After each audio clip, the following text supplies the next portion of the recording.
scripture reading today is from the book of Isaiah. I'll be reading in chapter 9, verses 1 through 6. Nevertheless, there will be no more gloom for those who are in distress. In the past, he humbled the land of Zebulun and the land of Naphtali, but in the future, he will honor Galilee of the nations by the way of the sea beyond the Jordan. The people walking in darkness have seen a great light. On those living in the land of deep darkness, a light has dawned. You have enlarged the nation and increased their joy. They rejoice before you as people rejoice at the harvest, as warriors rejoice when dividing the plunder.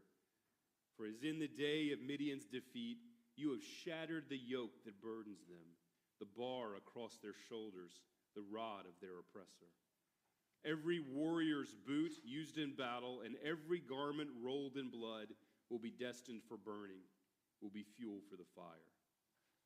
For to us a child is born, for to us a son is given, and the government will be on his shoulders. And he will be called Wonderful Counselor, Mighty God, Everlasting Father, Prince of Peace. Of the greatness of his government and peace there will be no end. He will reign on David's throne. May God add his blessings to the reading of his word. All right, if you would join our responsive reading by reading the bolded portions marked congregation in your bulletin and on the screens in front of you. How can we prepare this house for the coming of Jesus the King?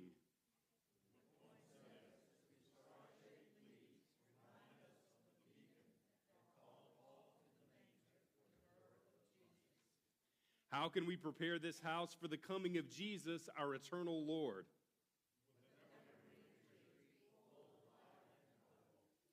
How can we prepare this house for the coming of Jesus, the light of the world?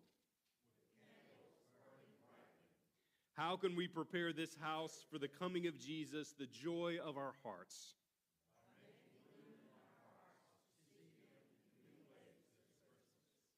All praise to Emmanuel, God with us.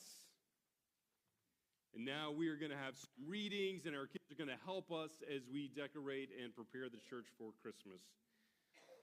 Most people trace the first Advent wreath back to Germany in 1839, and especially to a man named Johann Heinrich Weikern.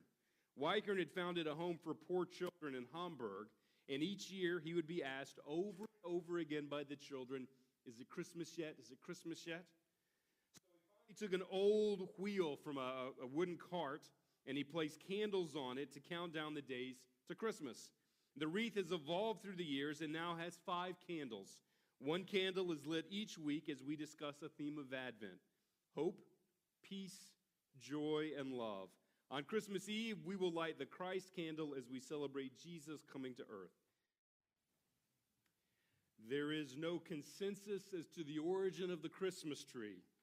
Many countries and cultures claim to have been the first to use an evergreen tree to celebrate Christmas. Both Estonia and Latvia claim to have been the first to have a Christmas tree around 1500. Some believe that Martin Luther was the first to have a tree inside the house.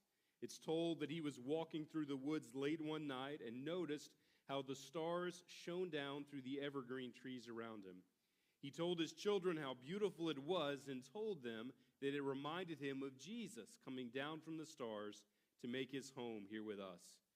The historian Balthasar Rousseau wrote about a tradition in the city of Riga where a decorated fir tree was brought to the market square where the young men, along with a flock of maidens and women, sang and danced around the tree and then set it aflame. We will not attempt to recreate that particular celebration here today. Our evergreen tree is a reminder of the everlasting God who gave his life for us and gave us hope and a future together with him. As we light our tree, we will also decorate our windows. We are blessed with beautiful stained glass windows in our church, each telling a different part of the story of Jesus. There is also a symbolic meaning in our windows. The way we look out onto the world matters as Christians. We must see the world with kind eyes. We have to look past the broken behaviors of broken people, look beyond the tough exteriors to the person beneath. seeking to love people the way that Jesus loved us. This Christmas, we decorate our windows as a reminder of our commitment to see the world with grace and optimism.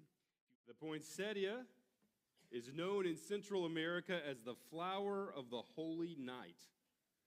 Dr. Joel Poinsett was the first ambassador to Mexico, and he introduced it to the United States. There are two legends that surround the poinsettia. First, that a young child, having nothing to give the newborn baby Jesus, prayed, and the flower grew at his feet, which he then picked and took to the Christ child. The other states that the leaves of the poinsettia were originally white, but when Jesus died on the cross, it changed colors to blood red. Perhaps the most powerful reminder that poinsettias offer to us is a reminder of the Star of Bethlehem. Its leaves form the pattern of a star and remind us of the simple yet powerful way Jesus' birth was made known to the world. As we look at the Nativity, it's not the setting you would expect for the start of an amazing story. Heroes aren't typically born in barns, nor are they shuttled out of the country to avoid being killed by the king. Yet here Jesus was on a beautiful, traumatic night, screaming his way into a world that would later scream for his death. Later, after he had been wrapped tight and laid snug in his manger bed, and all that could be heard was the lowing of the cattle, before any wise men or shepherds could arrive, Mary and Joseph huddled together and sought any rest that they could get.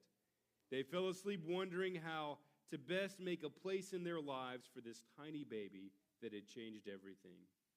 That simple night changed history forever, and today we ask ourselves the same question. How do we make space in our lives to receive this baby sent to save the world?